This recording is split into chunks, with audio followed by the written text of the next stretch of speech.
Morning.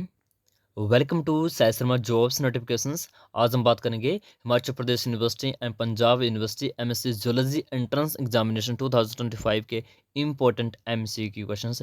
Total 20 question मैं आज करवाऊंगा और आंसर भी साथ में बताऊंगा विद एक्सप्लेनेशन, और कुछ आपको फर्दर वैल्यूएबल इंपॉर्टेंट लाइन्स भी बताऊंगा जो आपको प्रिपेयर करनी है एग्जामिनेशन के लिए। ठीक है, तो आपको जो भी मैं बोलूँगा आपको बस याद रखना है। ठीक है, क्योंकि कहीं ना कहीं कुछ बातें होती हैं जो बताई गई होती हैं, और एज इट इज़ जब आप क्वेश्चन अटेम्प्ट करते हो तो आपका माइंड स्ट्राइक करता है कि नहीं, ये बात मुझे बताई गई थी तो मैं इसका आंसर ये होगा। कई बार होता है ऐसा, काफ़ी बार मेरे साथ हो चुका है।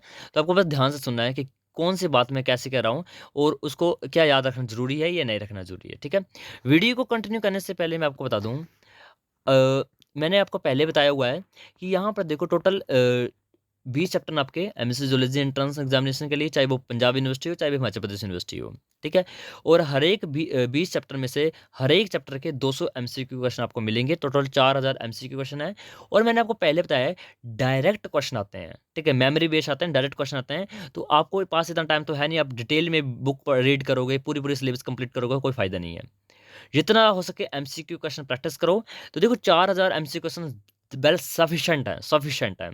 बट फिर भी अगर आपको लगता है कम है तो अरिहंत की बुक का पीडीएफ मैं आपको साथ में दे रहा हूँ फ्री, और साथ में ही आपको डेली एमसीक्यू क्वेश्चन यूट्यूब पर करवाए जाएंगे इनके अलावा। ठीक है, और वो भी 20 या 30 क्वेश्चन मैं डेली करवाऊंगा। ठीक है, विद एक्सप्लेनेशन। और साथ में आपको इस पीडीएफ को बाय करने के लिए 299 रुपीज़ पे करने पड़ेंगे, और नंबर आपको मैं यहाँ पर शो कर रहा हूँ, व्हाट्सएप नंबर। आप इस पर मैसेज करके इस पीडीएफ को परचेज कर सकते हो। चलिए वीडियो को कंटिन्यू करता हूँ मैं। स्टार्ट करते हैं सबसे पहले हम एनुअल डाइवर्सिटी के बारे में, और एनुअल डाइवर्सिटी में आपको मैं 20 क्वेश्चन आज करवाऊंगा विद एक्सप्लेनेशन। स्टार्ट करते हैं फर्स्ट क्वेश्चन से। विच of the following is a characteristics feature of phylum Porifera? तो चार ऑप्शन है, माइंड में ऑप्शन आंसर सोच लीजिए, मैं आंसर बताऊंगा। ठीक है, the first option is the presence of notochord, the presence of न्यूडोसिस्ट, प्रेजेंस ऑफ स्क्यूल्स, या प्रेजेंस ऑफ रेडुला। तो इसका जो राइट आंसर है वो option number C, the presence of spicules, और या स्पाइंस भी आप बोल सकते हो। जैसे आपने पढ़ा होगा बचपन में, कभी भी बीएससी में आपने पढ़ा है, तो आप सभी को पता होगा पोरिफेरा के अंदर कैल्शियम कार्बोनेट या सिलिका के कुछ कांटेदार कुछ स्पाइंस पर लगे होते हैं, तो वो फीचर है एक पोरिफेरा का। नोटोकोड आप एलिमिनेट कर सकते थे, कोडेट का फीचर है। न्यूडोसिस्ट आप एलिमिनेट कर सकते थे, सिलेंट्रेट का फीचर है। और रेडोला आप एलिमिनेट कर सकते थे, मोलस्क्स का फीचर है। Like radula is the scraping और grasping organ in molluscs, snails etcetera. Question number 2, which phylum includes animal with water vascular system? काफी इजी क्वेश्चन है, और ऐसे ही क्वेश्चन आते हैं। ठीक है, मोलस्का, अकाइनोडर्मेटा, आर्थ्रोपोडा, या एनेलिडा। इनमें से कौन सा ऐसा फाइलम है जहां पर वाटर वेस्कुलर सिस्टम आपको देखने को मिलता है? एक हिंट दूं, ट्यूब फीट्स कहां पर होते हैं? तो फाइलम अकाइनोडर्मेटा में। तो फाइलम अकाइनोडर्मेटा के अंदर वाटर वेस्कुलर सिस्टम आपको देखने को मिलता है। आपने पढ़ा है, काफ़ी स्टोन कैनाल पढ़ी है आपने, मेट्रोराइट आपने पढ़ा हुआ है, पूरा आपने वाटर वेस्कुलर सिस्टम पढ़ा है। ठीक है, क्वेश्चन नंबर थर्ड, तो body cavity of nematode is called as? तो बॉडी कैविटी क्या होती है? एक स्लोम होती है, एक स्पेस होती है, खाली स्पेस होती है जो फ्लूइड फील्ड होती है, वो प्रोटेक्ट करती है या जगह प्रोवाइड करती है वेरियस गट या अदर ऑर्गन्स के लिए। और ये जो सिलोम है, इसके बारे में पूछा गया है कि निमेटोड्स में कौन से टाइप की स्लोम होती है। निमेटोड्स में आपको बता दूं, निमेटोड्स को हम एस्की हेलमिंथीज भी बोलते हैं। तो स्लोम, सीडोस्लोम, हीमोसील, या असिलोमेट्स। तो इसका जो राइट आंसर है वो ऑप्शन नंबर बी, सीडोस्लोम। देखो, स्लोम से जब भी क्वेश्चन आएगा तो एक बात मेरी याद रखना, 101% स्लोम से क्वेश्चन आएगा। और कौन से क्वेश्चन आएगा? तो आपको बस तीन चीजें याद रखनी है। पहली चीज है स्लोम होती क्या है। दूसरी बात आपको याद रखनी है कि स्लोम के टाइप्स कौन कौन से हैं। तो दो टाइप के आपको स्लोम याद रखनी है, सॉरी तीन टाइप की, एक असिलोमेट्स, एक सीडोसिलोमेट्स, और एक आपके सिलोमेट्स है। इन तीनों टाइप के कौन कौन से ऑर्गेनिज्म अंदर आते हैं, जैसे असिलोमेट्स में कौन कौन से आते हैं, सीडोसिलोमेट्स में कौन ऑर्गेनिज्म आते हैं, और सिलोमेट्स में कौन से आते हैं। सिलोमेट्स में फर्दर आपको पढ़ना पड़ेगा साइजोसिलोमेट्स और एंटेरोसिलोमेट्स में कौन कौन से आते हैं। याद रखना मेरी बात कि असल में ये जो सीडोसिलोम वाला किस्सा है ना, ये ओनली एक ही फाइलम में देखा गया है, वो फाइलम नेमेटोड्स है, यानी एस्केलेमेंथीज है। हाँ, थोड़ा बहुत कई बुक्स में मेंशन किया गया है, रोटिफर्स के अंदर भी सीडोसिलोम होती है, बट रोटिफर्स इज काफ़ी डीप है, ये क्वेश्चन नहीं आने वाला है आपसे। आप में क्वेश्चन आएगा ओनली एस्केलेमेंथीज नेमेटोड में कौन सा सिलोम पाया जाता है, तो वो है सीडोसिलोम। एक बात मेरी और याद रखना, असिलोमेट्स को काफ़ी बुक्स या बीएससी लेवल्स की बुक प्रेफर करते हैं कि असिलोमेट्स में तीन फाइलम आते हैं, लाइक फाइलम पोरिफेरम, फाइलम सिलेंटेटा और फाइलम प्लेटीहेलमिन्थेस। बट मैं आपको बता दूं एक एक बात जो आपके लिए जानना बहुत ज़्यादा ज़रूरी है। Coelom is the feature of triploblastic organisms. Coelom ही एक ऐसा फीचर है जो कि ट्रिप्लोब्लास्टिक ऑर्गेनिज्म का होता है। बट अगर मैं बात करूं पोरिफेरम्स और सिलेंट्रेट्स की, तो ये असल में ये तो ट्रिप्लोब्लास्टिक भी नहीं है। ये तो डिप्लोप्लास्टिक या पोरिफेरा तो डिप्लोप्लास्टिक भी नहीं है। तो अगर ये ट्रिप्लोप्लास्टिक है ही नहीं, तो हम इसको असिलोमेट्स भी कैसे कह सकते हैं? क्योंकि coelom is the feature of ट्रिप्लोप्लास्टिक। तो कभी भी ऑप्शन में अगर आपको प्लेटीहेलमिन्थेस का जिक्र किया गया है, तो राइट आंसर कभी भी असिलोमेट्स के बारे में बात की तो प्लेटीहेलमिन्थेस होगा। क्यों? क्योंकि प्लेटीहेलमिन्थेस एक ट्रिप्लोब्लास्टिक ऑर्गेनिज्म होने के बावजूद भी असिलोमिक है, उसमें सिलोम नहीं है और वो ट्रिप्लोब्लास्टिक है। इसलिए हम बोलते हैं the exact answer of acoelomates is Platyhelminthes. हाँ, कई जगह पोरिफेरा और सिलेंटेड भी होगा। कई अगर ऐसा ऑप्शन में आया है आपका कि फाइलम एनिलिडा, आर्थ्रोपोडा, प्लेटीहेलमिन्थेस और एस्केलेमिन्थेस, तो राइट आंसर इज प्लेटीहेलमिन्थेस। अगर ऑप्शन में पोरिफेरा भी लिख दिया है, सिलेंटेटा भी लिख दिया है और प्लेटीहेलमिन्थेस भी लिखा है और कुछ और भी लिखा है, बट एक आपको चूज करना है ऑप्शन, तो प्लेटीहेलमिन्थेस चूज करना। ठीक है, याद रखना मेरी इस बात को। नेक्स्ट चलते हैं। हाँ, एक बज के और असिलोमेट्स। तो असिलोमेट्स बहुत ईजी है। एस्केलेमिन्थेस से आगे जो फाइलें बचते हैं, जैसे एनेलिडा, एनेलिडा से लेकर आगे मैमल्स तक सारे के सारे सिलोमेट्स हैं। ठीक है, और एक और चीज़ बता देता हूँ, बता ही रहा हूँ, तो एंटेरोसिली और साइजोसिली के बारे में। तो साइजोसिली में आपको याद रखना है 3 आते हैं। ठीक है, चल छोड़ो, बाद काफ़ी डीप बाद में पढ़ लेंगे हम। ठीक है, आगे चलिए। विच of the following is not A characteristics of phylum arthropoda. तो फाइलम आर्थ्रोपोडा का कौन सा फीचर नहीं है? ये बात मेरी याद रखना, नोट लिखा हो तो कभी भी सर्कल कर देना उस क्वेश्चन को कि पूछा क्या है। क्या नोट पूछा है या नहीं पूछा है? कई बार बच्चे क्वेश्चन रीड करने में ही कंफ्यूज हो जाते हैं कि वो क्या करते हैं, ज्वाइंटेड अपेंडेजेस पे टिक कर देंगे और पढ़ेंगे क्वेश्चन में नोट पूछा है। ठीक है, नोट नोट को पहले सर्कल कर लेना मेमोरी के लिए। तो नोट पूछा है तो ज्वाइंट अपेंडेजेस तो करेक्टर है। काइटनेसिस एग्जोस्केलेटन आल्सो करेक्टर है। मेटामेरिक सेगमेंटेशन आल्सो करेक्टर है। बट प्रेजेंस ऑफ न्यूडोसिस्ट it is not a character of phylum Arthropoda, it is character of phylum कौन सा, निडेरियंस। रही बात मेटामेरिक सेगमेंटेशन की, तो इसमें जो सेगमेंटेशन होती है, नॉट द फुली सेगमेंटेटेड, हम ऐसे नहीं बोल सकते कि बेस्ट सेगमेंटेशन होती है। इसमें ओनली एक्सटर्नल सेगमेंटेशन होती हैं, इंटरनल नहीं होती हैं, बट फिर भी सेगमेंटेशन तो होती है ना। फाइलम प्लेटीहेलमिन्थेस में स्यूडो सेगमेंटेशन होती है, वो क्वेश्चन भी आ सकता है। और एनिलिडा, एनिलिडा में तो बेस्ट सेगमेंटेशन होती है, metameric segmentation internally as well as externally both. Okay, याद रखना इस बातों को, जो मैं बता रहा हूँ एक्स्ट्रा चीज़ें वो भी मेमोरी में याद रखना। कभी भी आपका माइंड स्ट्राइक कर सकता है क्वेश्चन अटेम्प्ट करते वक्त।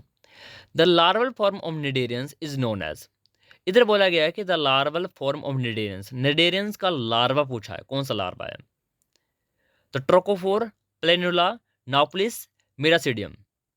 तो आई थिंक लार्वे तो आपको रटने पड़ेंगे भाई। मैं एक आपको ग्रुप ज्वाइन किया आपने, ग्रुप ज्वाइन कर लीजिए। मैं ग्रुप में एक आपको फोटो डालूंगा जिसमें सभी लार्वे बताएंगे, सभी फिल्म के सभी लार्वे, तो एग्जिट आप क्रैमिंग कर सकते हो उनको।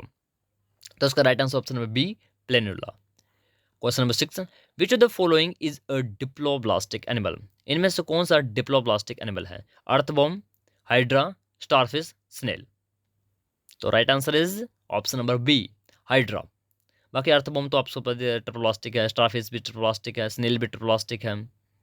डिप्लोब्लास्टिक वाले 2-3 बताए मैंने स्टार्टिंग वाले, वो अपना निडेरियंस वगैरह। ठीक है, तो हाइड्रा तो निडेरियंस में आएगा ना।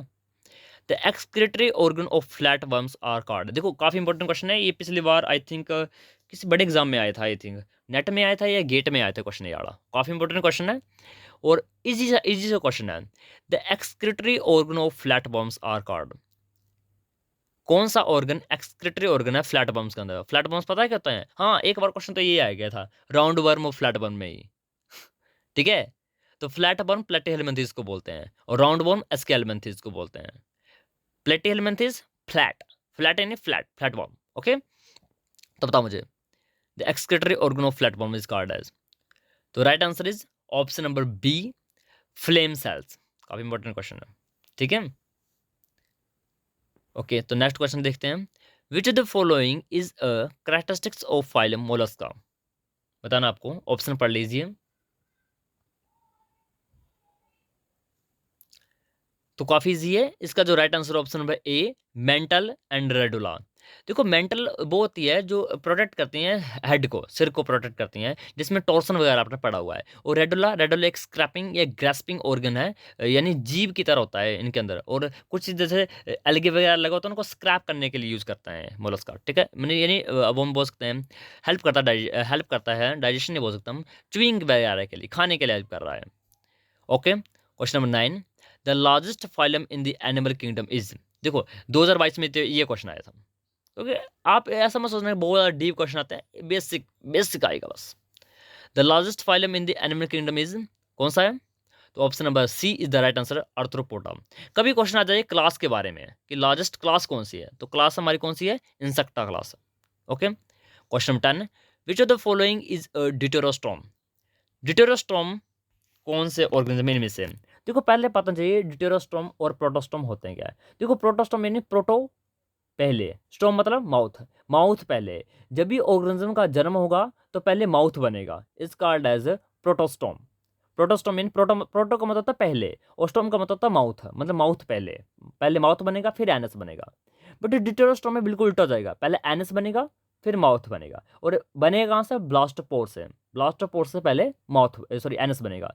तो कौन से ऐसे ऑर्गेनिज्म हैं जहाँ पे पहले एनस बनता है फिर माउथ बनता है, तो उनको बोलते हैं डिटेरोस्टोम। और एग्जाम्पल बता दो इसके, बताओ कौन सा आंसर होगा इसका right answer? Earthworm, starfish, snail, cockroach. तो यदि आपको ऑर्गेनिज्म याद नहीं है तो फाइलम में याद रख लो। अकाइनोड्रेमिटा से लेकर आगे जितने बचे आपके कोऑर्डिनेटर्स हैं सभी डिटेरोस्टोम है। और अकाइनोड्रेमिटा से नीचे वाले जैसे एनेलिडा, आर्थ्रोपोडा, मोलस्का, ये क्या है? ये प्रोटोस्टोम है, ठीक है। तो क्या आंसर होगा इधर? स्टारफिश, क्योंकि स्टारफिश तो आती है अकाइनोड्रेमिटा के अंदर। इसीलिए कई बार अकाइनोड्रेमिटा को हम कोऑर्डिनेट्स के साथ रखते हैं, ठीक है। उनको classification according to the phylogenetic classification हम अकाइनोड्रेमिटा को विद हेल्ड रखते हैं, साथ में रखते हैं। किसके साथ रखते हैं? कोऑर्डिनेट के साथ रखते हैं, according to phylogenetic classification, not the natural classification. वो डिटेल में बाद में पढ़ेंगे आप। बट अब याद रखना कि डिटेरोस्टोम्स के होते हैं, वो आते हैं आपका अकाइनोड्रेमिटा से आगे वाले सारे, अकाइनोड्रेमिटा भी। Okay, question 11, the locomotory structure of annelids is called. देखो लोकोमोटरी होता है चलने के लिए, तो चलने के लिए कौन सा स्ट्रक्चर एनलिडर यूज करता है? पैरापोडा, सिट्टे, सुडोपोडिया, सिलिया। तो एलिमिनेट करो, जहां पर कुछ ना लगे पता एलिमिनेशन मेथड लगा दो। देखो सिलिया तो होने से रहा, और सुडोपोडिया अमीबा वगैरह में होता है, ये भी होने से रहा। दो ऑप्शन तो ऐसे एलिमिनेट हो गए। पैरापोडा, ये सिट्टे। देखो सिट्टे जो होता है ना, सिट्टे आपने पढ़े होंगे, जैसे आपने फॉर एग्जांपल के लिए अर्थ बॉम्ब में सिट्टे पढ़े हैं, बट अब वो लोकोमोशन में हेल्प नहीं कर रहे इतना। इधर लोकोमोटर स्ट्रक्चर पूछा है, तो कंफ्यूज मत होना, इसका राइट आंसर होगा पैरापोडिया। और पैरापोडिया होते हैं वो देखे गए हैं पोलिकीट्स के अंदर। आपने आई थिंक क्लासिफिकेशन पढ़ी है ना एनलिड्स की, तो एनलिड्स की क्लासिफिकेशन में आपने तीन चीज़ें पढ़ी हुई हैं, पोलिकीट्स, ओलिगोकीट्स एंड हीरोडिनिया। तो हीरोडिनिया के अंदर तो हीरोडिनिया आ जाता है, वो आपकी लीच वगैरह। और जहाँ आपका पोलिकीट्स और ओलिगोकीट्स, ओलिगोकीट्स में आता है आपके अपने अर्थबॉम्ब। और पोलिकीट्स के अंदर आता है आपके नीरिज।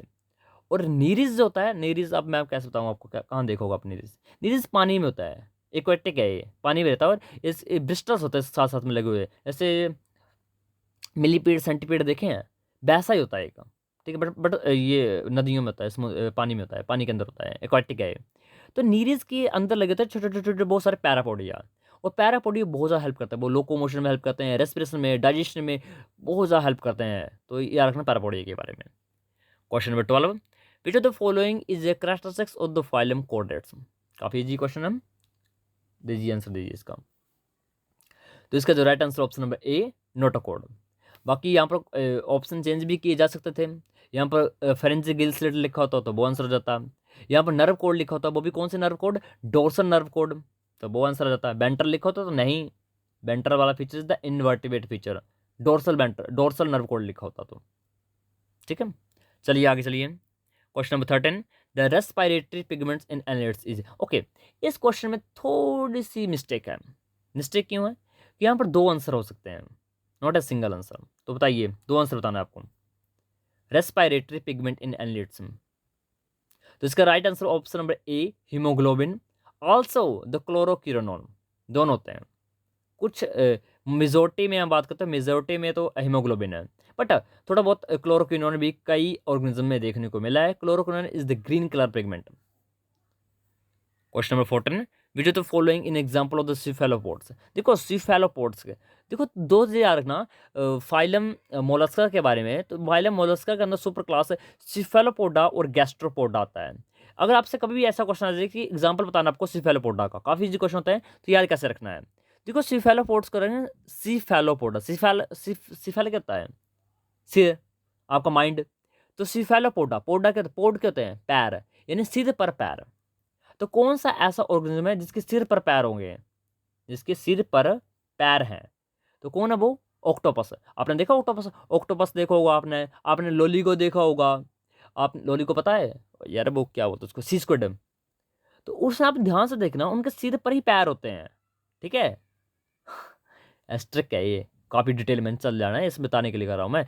तो सिफेलोपोड में आंसर आ रहा है octopus, option number A is the right answer. अगर मैं पे आप गैस्ट्रोपोड पूछ लेता तो गैस्ट्रोपोड में याद रखना, गैस्ट्रोपोड मतलब पेट में पैर, पेट में पैर, यानी snail is the right answer होना था। चलिए आगे देखिए, question 15, the body of cnidarians is composed of. अब निडेरियंस की बताना है कि वो क्या होते हैं, डिप्लोब्लास्टिक होते हैं, ट्रिप्लोब्लास्टिक होते हैं, कोई जर्म लेयर होती नहीं है, सिंगल जर्म लेयर होती है। तो right answer is the two germ layer, यानी diploblastic. Question number 16, which of the following is not a characteristic of the birds. Bird का कैरेक्टरिस्टिक्स फीचर नहीं है, नहीं बोला है दोबारा। तो याद रखना, कभी भी नहीं, नोट, कुछ भी लिखा हो पहले सर्कल कर लो, पूछा क्या है। बाद में मिस्टेक करते हैं, आता सब कुछ आपको, बट मिस्टेक करते हैं क्वेश्चन रीडिंग में ही। जब तक आप खुद गलतियां करते रहोगे, यानी ऐसे क्वेश्चन जो आपको 100% आते हैं बट फिर भी आप गलत करके आओगे, सिलेक्शन के चांसेस डिक्रीज, काफ़ी कम हो जाएंगे, ठीक है। तो खुद गलती मत करना कभी भी। हाँ आता नहीं तो वो तो अलग बात है, बट खुद गलती मत करना। आने वाले आते क्वेश्चन गलत कर देना, वो तो फिर तो वो बात नहीं बनी ना फिर तो, ठीक है। तो बताइए इसका आंसर, बताइए 16 का। तो काफ़ी चीज़ है मेमोरी ग्लैंड्स, क्योंकि memory gland is the feature of mammals, like जैसे आपने देखा होगा अपना ये क्या बोलते हैं इसको, चिरपटार ऑर्डर का बैट वगैरह। तो बैट भी एक मैमल्स है, भले वो बर्ड्स की तरह लगे, क्योंकि उसके पास मेमोरी ग्लैंड होते हैं। Mammary gland is the feature of mammals, not the feature of the birds etcetera. Okay, question number 17, the larva form of echinodermata. Echinodermata का लार्वा पूछा है, विपनेरिया, ट्रोकोफोरा, प्लेनुला, नोपोलिस। लार्वे से क्वेश्चन तो आएगा भाई, लार्वे से क्वेश्चन बनेगा। तो right answer is option number A, bipinnaria. Question number 18, which of the following is a characteristics of reptiles. इनमें से कौन सा फीचर रेप्टाइल्स का है, dry and scaly skin, feathers, gills for respiration, ये मेमोरी ग्लैंड्स। तो it's right answer is option number A, dry and scaly skin. Question number 19, the excretory organ of insect is called. Insect का पूछा, अब insect किस में आता है, arthropoda के अंदर, गुड। तो इंसेक्टा का एक्सक्रीटरी सिस्टम क्या है। अब देखो देखो बच्चे कंफ्यूज हो सकते हैं, अगर यहाँ पर आर्थ्रोपोडा लिखा होता तो तब भी मालफेज इंटरव्यूज करता है क्या। क्योंकि यहाँ पर पूछा है इंसेक्टा का एक्सक्रीटरी ऑर्गन क्या है, right answer is B, Malpighian tubules. But but यहाँ पर अगर मान लीजिए आर्थ्रोपोडा पूछा होता तो ग्रीन ग्लैंड भी गलत नहीं था, कोक्सियल ग्लैंड भी गलत नहीं होगा। ओके, तो ऐसी बातें तो याद रखना, पूछा क्या है, ठीक है। इंसेक्टा पूछा है तो option B is the right answer. Question number 20, which the following is a characteristics of mammals. Mammals का कौन सा करेक्टर है, तो ये तो बच्चे को पता होगा I think. Option B, presence of memory glands. Okay that's okay. तो 20 क्वेश्चन आज के हो चुके हैं, बाकी ऐसे क्वेश्चन डेली आते रहेंगे और विद एक्सप्लेनेशन मैं आपको बताता रहूँगा। बाकी आपको पीडीएफ परचेज कर लेना है, मात्र 299 रुपीज़ का है, 20 अप्रैल तक, उसके बाद मे बी इंक्रीज हो सकता है। बाकी वीडियो अच्छी लगे तो लाइक शेयर एंड सब्सक्राइब करना, और बाकी शेयर करना अपने फ्रेंड्स के साथ। Thank you and have a nice day.